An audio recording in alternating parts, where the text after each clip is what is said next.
میں اس کی ذرا آپ کو اگلی چیز بتاتا ہوں کہ اب ہم ملک جا کس طرف رہا ہے۔ میں اس لیے یہ کہنا چاہتا ہوں کہ مجھے اب سب سے پہلے تو خوف آ رہا ہے کہ جب میں نے پہلے بات کی تھی کہ یہ جب معیشت نیچے چلی جائے گی اور ان کے ہوتے نیچے جائے گی،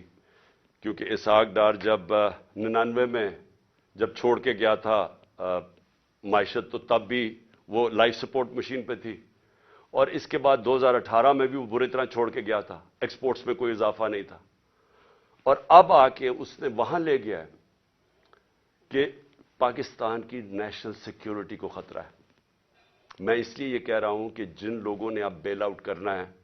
پاکستان کو، اس میں سے جو نکالیں گے، جو ہم اب ان سے بھیک مانگیں گے، کیونکہ ہماری آمدنی کی اب تو ہے ہی نہیں، جدھر سے ہم نے ڈالر کمانے تھے وہ تو نیچے جا رہے ہیں، ریمیٹنسز، اور اگر ایکسپورٹس نیچے جا رہی ہے تو ہمارے تو ڈالر کم ہو رہے ہیں اب۔ تو اب ہم نے کسی سے ہاتھ پھیلا کے جو بھی مدد مانگیں گے، یہ یاد رکھیں کہ وہ ایک قیمت مانگیں گے۔ خدا نہ خواستہ وہ اس طرف نہ جائیں جو اب سری لنکا کو انہوں نے کہا کہ 50% اپنی فوج کم کرو۔ مصر کو بھی IMF نے کہا کہ اپنے فوج کے خرچے کم کرو۔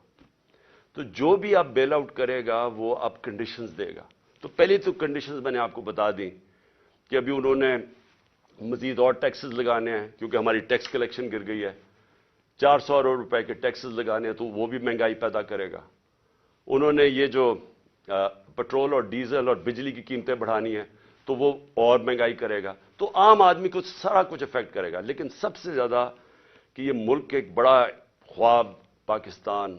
اس کی سیکیورٹی کی ہر اس پاکستانی کو فکر ہے جس کا جینا مرنا اس ملک میں۔